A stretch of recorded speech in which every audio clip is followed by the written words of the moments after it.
Hello friends, welcome to my channel unique point Hindi में आप सभी का स्वागत है। तो आज हम पढ़ने वाले हैं यूजीसी नेट सिलेबस में लगे हुए उपन्यास और झारखंड जेट की परीक्षा में भी यह उपन्यास लगा हुआ है। तो आज हम उसी के बारे में पढ़ने वाले हैं शॉर्ट नोट्स के माध्यम से। तो हमारा पहला उपन्यास है देवरानी जेठानी की कहानी, जिसके लेखक हैं पंडित गौरी दत्त।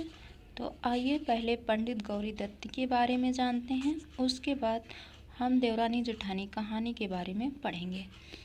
जीवन वृत्ति एवं रचनाएं। पंडित गौरी दत्त का जन्म पंजाब के लुधियाना शहर के एक सारस्वत ब्राह्मण परिवार में पौष सुदी 2 संवत 1893 विक्रम तद अनुसार सन 1836 ईस्वी को हुआ था। गौरी दत्त के दादा पंडित नाथू मिश्र एक तांत्रिक पंडित थे। गौरी दत्त के पिता सतलुज पुल के पास औरंगजेबों के द्वारा दरोगा नियुक्त किए गए थे। गौरी दत्त की पढ़ाई संस्कृत से शुरू हुई और आजीविका के लिए फारसी की भी शिक्षा प्राप्त की। अगला है पंडित गौरी दत्त 2 भाई थे। जब इनकी उम्र मात्र 5 वर्ष की थी, तभी उनके पिता एक वेदांती सन्यासी के ज्ञान दर्शन द्वारा संन्यास धारण कर गृह त्याग कर दिया। पंडित गौरी दत्त की माता लुधियाना से मेरठ चली आई। गौरी दत्त की प्रारंभिक शिक्षा भी यहीं संपन्न हुई। गौरी दत्त रुड़की के इंजीनियरिंग कॉलेज से बीज गणित, रेखा गणित, ड्राइंग, शिल्प आदि की शिक्षा के साथ अंग्रेजी और फारसी की भी शिक्षा प्राप्त की। आयुर्वेद और हकीम की शिक्षा हासिल कर गौरी दत्त इस पेशे में भी अच्छी ख्याति पाई। पंडित जी देवनागरी के प्रथम प्रचारक और अनन्य भक्त थे। देवनागरी के प्रति सेवा और समर्पण का भाव इनके हृदय में स्वामी दयानंद सरस्वती के सुने देवनागरी विषय व्याख्यान से हुआ। पंडित गौरी दत्त देवनागरी के प्रचार प्रसार के लिए मिशन स्कूल के व्यागपत्रा बैदवाड़ा नामक मोहल्ले के एक चबूतरा पर देवनागरी पाठशाला की स्थापना किए थे। देवनागरी पाठशाला ही आगे चलकर देवनागरी कॉलेज के रूप में परिवर्तित हुआ। पंडित गौरी दत्त ने मेरठ में नागरी प्रचारणी सभा की स्थापना की। आगे देखते हैं। सन 1894 ईस्वी में पंडित जी ने सरकार को अदालतों में नागरी लिपि का चलन हेतु एक ज्ञापन सौंपा, जिसमें नागरी लिपि की विशेषता बताए हुए कहा था, देवनागरी इतनी सरल एवं वैज्ञानिक लिपि है कि उसके 36 अक्षर 12 मात्राएं केवल 3 दिन में आसानी से सीखे जा सकते हैं तथा 6 महीने में उसका पूरा अभ्यास किया जा सकता है। पंडित जी ने उपरोक्त ज्ञापन में यह भी लिखा था कि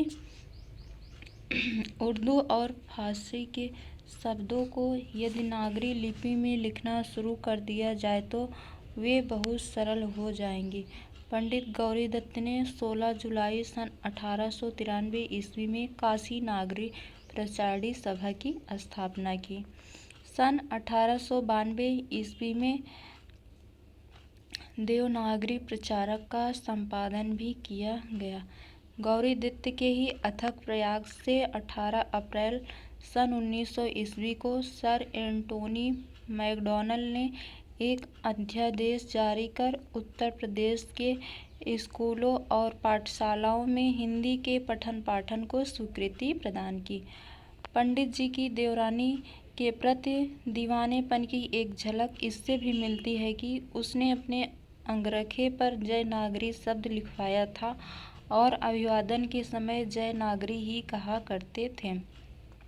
पंडित जी ने 1 जून 1903 ईस्वी को लिखे अपने वसीयतनामा में अपनी सारी संपत्ति, मकान और सामान तक नागरी के प्रचार हेतु समर्पित कर दिए थे।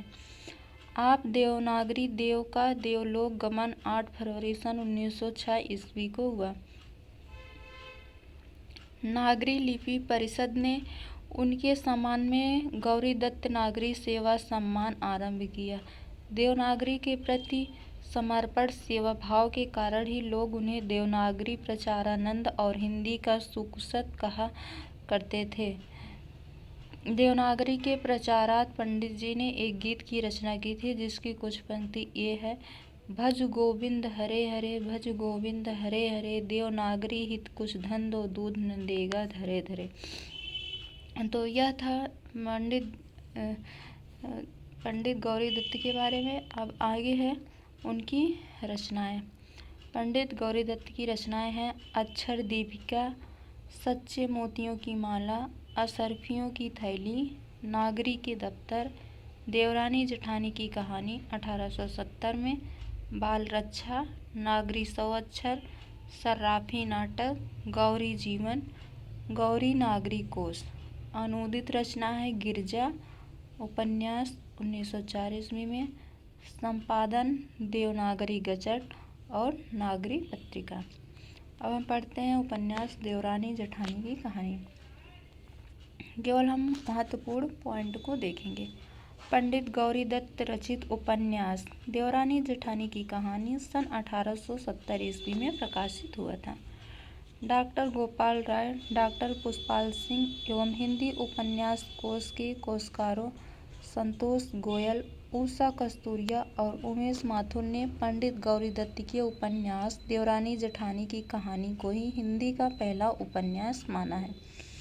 आचार्य रामचंद्र शुक्ल, डॉक्टर नगेंद्र तथा डॉक्टर निर्मला जैन ने श्रीनिवास व्यास के उपन्यास परीक्षा गुरु को हिंदी का प्रथम उपन्यास माना है। देवरानी जेठानी की कहानी के मुख्य पात्र हैं सर्वसुख, मेरठ का अग्रवाल बनिया, पार्वती, सर्वसुख की बड़ी बेटी, सुखदेई छोटी बेटी, दौलतराम, सर्वसुख का बड़ा बेटा, छोटा बेटा, मुंशी टिकट नारायण और हर सहाय काबली, शहर के अमीर लोग, जेठानी, ज्ञानो तथा देवरानी। इस उपन्यास के बारे में इसकी भूमिका में स्वयं पंडित गौरी दत्त कहते हैं: स्त्रियों को पढ़ने पढ़ाने के लिए जितनी पुस्तकें लिखी गई हैं सब अपने अपने ढंग और रीति से अच्छी हैं, परंतु मैंने इस कहानी को नए ढंग से लिखा है।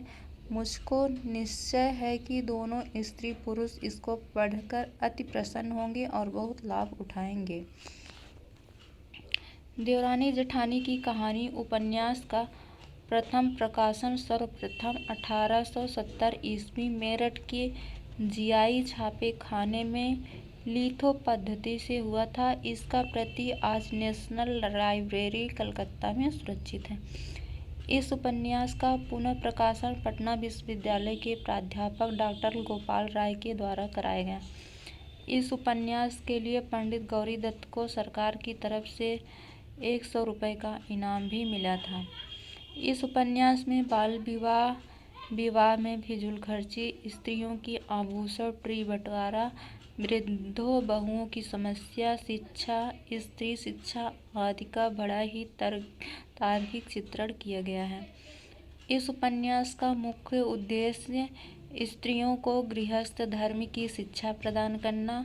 उपन्यास की भूमिका में पंडित गौरी दत्त का कहना है कि पढ़ी और बेपढ़ स्त्रियों में क्या क्या अंतर है, बालकों का पालन पोषण किस प्रकार होता है और किस प्रकार होना चाहिए। बेपढ़ी स्त्रियां जब एक काम को करती हैं उस समय क्या क्या हानि होती है, पढ़ी हुई जब उसी काम को करती हैं तो उसमें क्या क्या लाभ होता है। स्त्रियों की वह सब बातें जो आज तक नहीं लिखी गई हैं, मैंने खोजकर सब लिख दी है। इस उपन्यास में उपन्यासकार ने मध्यवर्गीय हिंदू मुस्लिम स्त्रियों को शिक्षित कर उन्हें उच्च कुल की स्त्रियों के समान आदर्श रूप में प्रस्तुत किया है। उपन्यासकार इस पुस्तक की रचना में स्त्रियों के अलावा उनके अभिभावकों ज़्यादा दृष्टि रखी हैं। अभिभावक उपदेशक के रूप में प्रस्तुत हुए हैं। उपन्यास में एक ही घर की दो स्त्रियां देवरानी जेठानी की कथा है। कर्म की उपासिका, नैतिक मूल्यों की समवाहिका देवरानी को लेखक ने अपने आदर्श बनाकर प्रस्तुत किया है। देवरानी के माध्यम से समाज में प्रचलित अशिक्षा, अंधविश्वास और रूढ़ियों का दिखाने का भरसक प्रयास किया गया है। उपन्यास में सर्वसुख के माँ बाप हैजे की चपेट में आने से मर गए थे। सर्वसुख ने अपनी बड़ी लड़की पार्वती की शादी दिल्ली में तथा छोटी की मंगनी बंशीधर कबाड़ी के यहाँ हापुड़ में तय करते हैं। सुखदेई गांव की मिश्रानी से नागरी पढ़ती है और सिलाई कटाई का भी काम कर सकती है। दौलत राम अपने पिता के साथ दुकान पर बैठता है और छोटे लाल मदरसे में पढ़ता है। दौलत राम की पत्नी ज्ञानो स्वभाव से ईर्ष्यालु थी। वह सास ससुर की बात भी नहीं मानती थी। भोजन बनाने में भी दाल पनियाली तो रोटी कच्ची बना देती थी। छोटे लाल की पत्नी आनंदी स्वभाव से अच्छी और मिलनसार थी। किसी भी कार्य को सलीके से करना जानती थी। इस कारण ससुराल वाले की कृपा पात्र बनी थी। दौलत राम की पत्नी ज्ञानो ने एक पुत्र एक पुत्री कन्हैया मुलिया को जन्म दिया और छोटे लाल की पत्नी 2 पुत्र मोहन और नन्हे को जन्म दिया। दौलत राम अपनी पत्नी के बहकावे में परिवार से अलग हो जाता है। उपन्यास में होने वाले पत्र व्यवहार में मांगलिक शब्दों के रूप में स्वस्थ श्री सर्वोपि मायोग्य शब्द का प्रयोग किया गया है। इस उपन्यास के बारे में कहा जाता है कि यदि 150 साल पहले की संस्कृति को जानना हो तो इस उपन्यास से बेहतर कोई साधन नहीं है। गौरी दत्त जी का यह उपन्यास लघुकाय है। इस उपन्यास के मात्र 35 पृष्ठ हैं। इस उपन्यास में यह बताया गया है कि एक पढ़ी लिखी स्त्री नारी शिक्षा समाज में अभूतपूर्व परिवर्तन लाती है।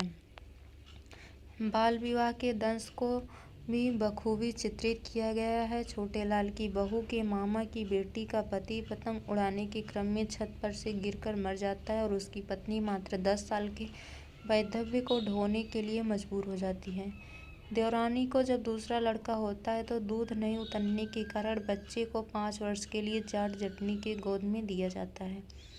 मोहन के पहने हुए गहने के लालच में दिवाली के दिन एक जुआरी ने उसे तमाशा दिखाने के बहाने चिम्मन तिवारी के बगीचे में ले जाकर सारा गहना छीन उसे कांटों भरा गड्ढे में ढकेल दिया। उपन्यास में सर्वसुख के जन्म से लेकर मृत्यु तक की कहानी घटित हुई है। सर्वसुख के मरने के 6 महीने बाद उसकी पत्नी की भी मृत्यु हो जाती है। अब है देवरानी जेठानी के महत्वपूर्ण कथन।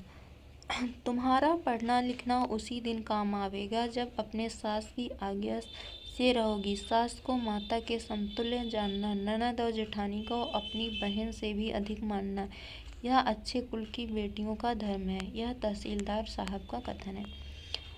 माँ बाप का घर तो थोड़े ही दिन के लिए है, सारी अवस्था ससुराल में ही काटनी है। तहसीलदार साहब, जब अपना ही पैसा खोटा हो तो परखने वाले का क्या दोष है। जग आरसी है, जैसे देखेंगे वैसा कहेंगे। सर्वसुख की पत्नी, जिनके नसीब खोटे हैं उनके बेटी हो हैं और जिनके नसीब अच्छे हैं उनके बेटा हुए हैं। जेठानी ज्ञानों का कथन है। तो यह रहा हमारा शॉर्ट नोट्स। यह वीडियो जैसा भी लगा हो आप लोग कमेंट में ज़रूर बताएं। और अगला है लाला श्रीनिवास दास का परीक्षा गुरु के बारे में, तो आप कमेंट करके बताएं कि यह वीडियो कैसा लगा। तो अगला वीडियो हम परीक्षा गुरु के बारे में पढ़ेंगे। धन्यवाद।